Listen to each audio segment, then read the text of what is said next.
Hello, welcome to Guide Glimpse.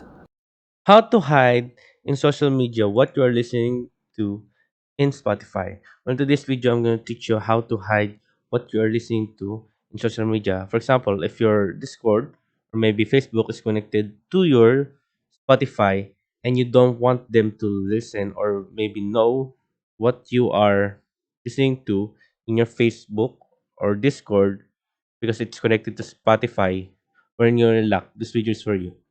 So the first thing you need to do is open up your Spotify on your browser.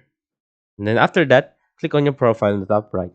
After clicking on your profile on the top right, click on settings. After clicking on settings, you'll be located right here. Then on here, you'll see social.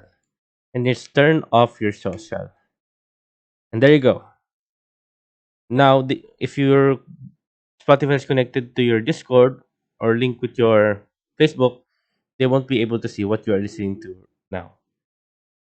So, a little tip for you guys, if you don't want those, just don't connect your Spotify or Facebook or maybe Instagram to your Spotify. Where there you go. I hope you guys enjoyed the video and I hope you guys like it. Thank you. If you like the video, please consider giving us a thumbs up and subscribing for more content like this. Thank you.